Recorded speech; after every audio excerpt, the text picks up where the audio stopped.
Hello everyone, ex-Bethelite here, going for a nice walk. I feel exercise is probably the number one thing that helps me with stress that is connected with the Watchtower organization. So I definitely encourage you guys. I mean, if nothing else, just a nice walk in a nice scenic area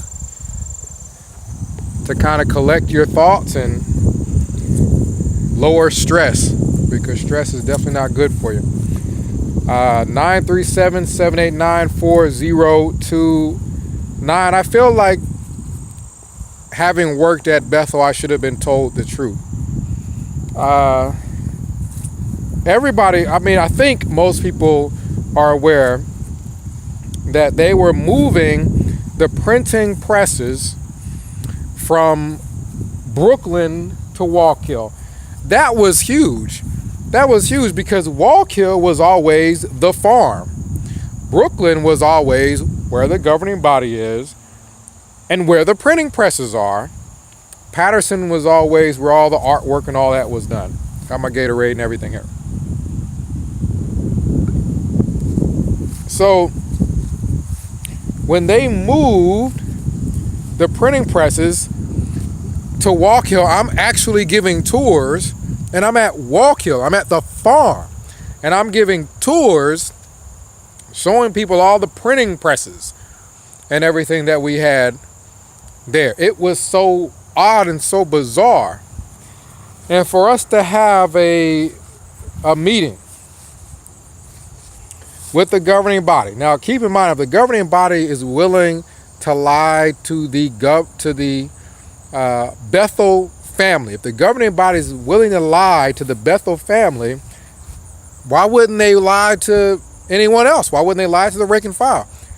The governing body, keep in mind, printing presses moved from Brooklyn to Wallkill.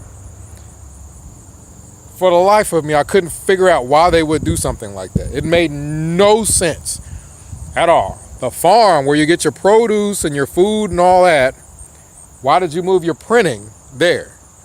Well, we have a meeting, in the auditorium with a governing body member that states that the Bethel family will start being sent to other branches all around the world to help bolster the work that needs to be done.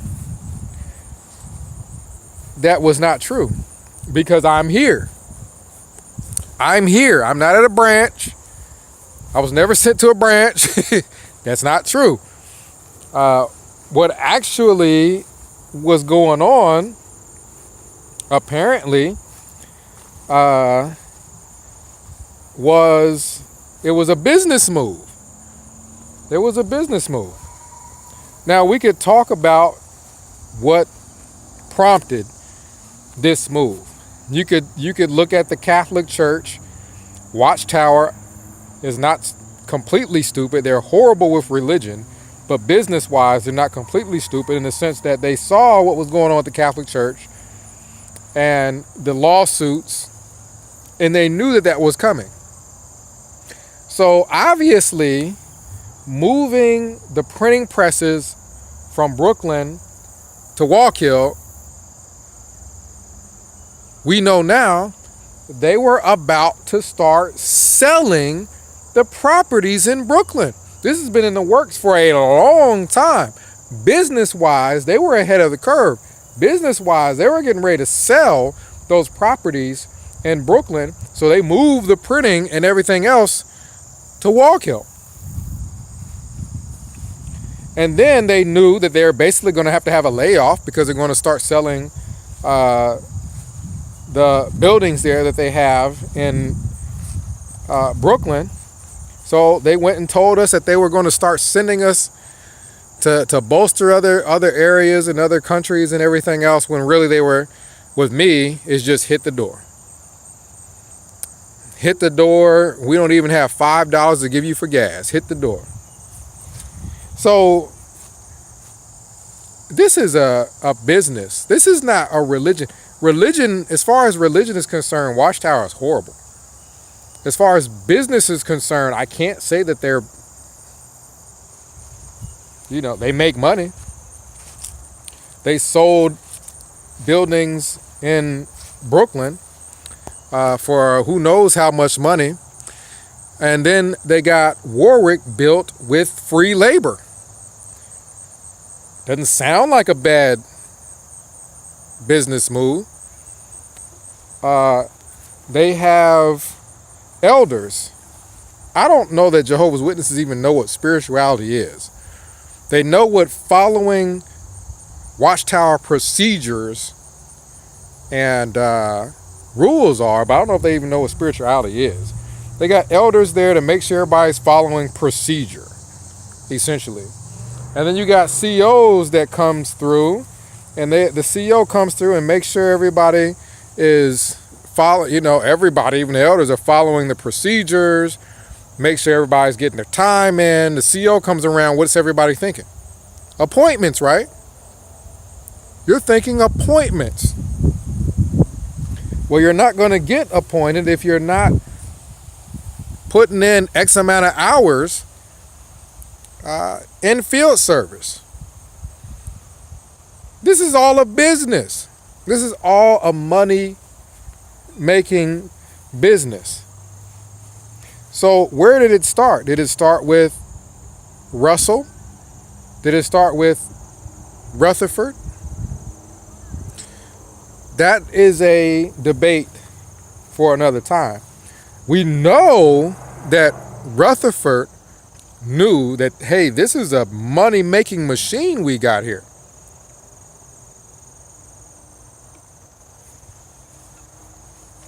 Because, originally you have everybody going, 144,000 people going to heaven. Well, at some point they change it, right? They change it to, oh no, there's going to be a great crowd that's going to stay right here put on earth. Why? Well, you have limited your source of income to 144,000, a smaller group of people. When they came out with the book, Millions Now Living Will Never Die, that was a money-making scheme. Now we want to get everybody involved with this pot here. We want to get money from everybody here. Not just 144,000 prospective members. We want money from everybody. So all this Paradise Earth stuff that everybody really loves, it was a money-making scheme. That was what got your behind in the seat at the Kingdom Hall, was all this talk about paradise. All this Millions Now Living Will Never Die was a money-making scheme. And it worked. It worked. So you have this money-making empire, which is horrible with regards to religion. Religious-wise, they get everything wrong. They get everything wrong, from who Jesus is, saying he's Michael, an archangel, to blood transfusions, to having to change it to blood fractions are okay, and all this other stuff, to 1975, to 1914, and 607 BCE. They get everything wrong. But business-wise, they are sitting on properties all over the world that they can sell, and they got people that were willing to work for free to build new properties. We all know that they're consolidating. We know that they're selling business buildings in Brooklyn. We know that they're consolidating, and when they consolidate, they're selling the other Kingdom Hall or whatever it is that they're consolidating. So they're making money all across the board with all of this. It really is interesting. It's hot out here, so got to stay hydrated with my Gatorade. It really is interesting. But I think for somebody who served at Bethel, I think a member of the Bethel family, if I served them all that time and they're about to just have me hit the road, they should have at least told me the truth. Tell the truth. We moved the printing from Brooklyn to Wallkill because we're about to start selling the buildings in Brooklyn. Just tell the truth. An organization that calls itself the truth can't tell the truth to Bethel family members that gave everything to serve them. Why lie about something like that? So that in and of itself should wake people up. Oh yeah, you know what? They did move the printing from Brooklyn to Wallkill. Why would they have done that? Oh, because they sold the buildings in Brooklyn. And they didn't tell anybody that they were going to do it, did they? Why hide all that?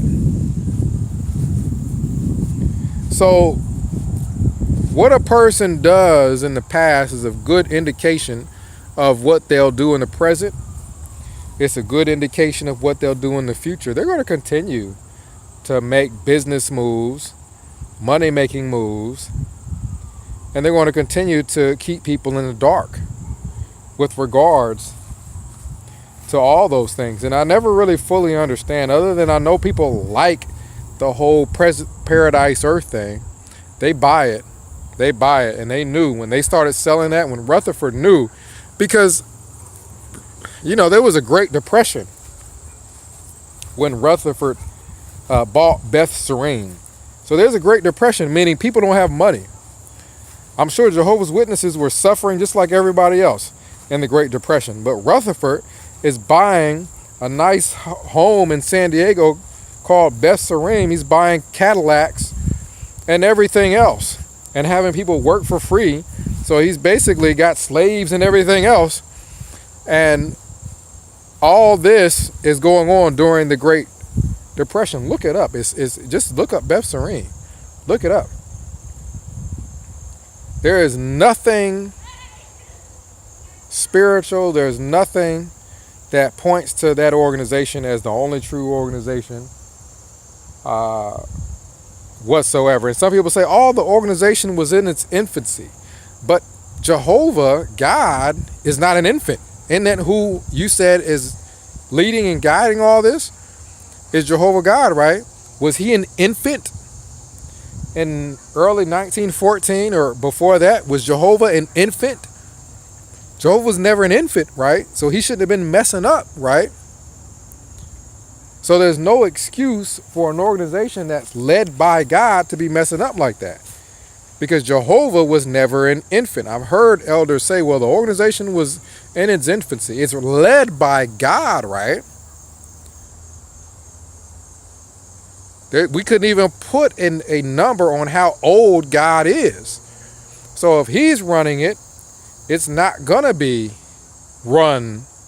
There's nothing infant about God. So unless you're saying that, well, at the beginning of the organization, I'm probably getting lit up by mosquitoes, it wasn't run by God, and all of a sudden now it is, unless it's just saying something stupid, it doesn't even make any sense. But that's my opinion. My opinion is that as a Bethelite, as a direct employee of Watchtower, I should have been at least told the truth. I've worked for the county here, and they told us that they were running out of money, and they told us that they were probably going to be having layoffs. And they told us this years in advance, so that people could make their decision as to what they were going to do after that. I think Watchtower should have done the same thing. Just tell the truth. If a quote-unquote worldly company can tell its employees the truth, hey, we're not heading where we want to be heading, and we're going to have to make some cuts. Do that. Don't tell people things that aren't true. So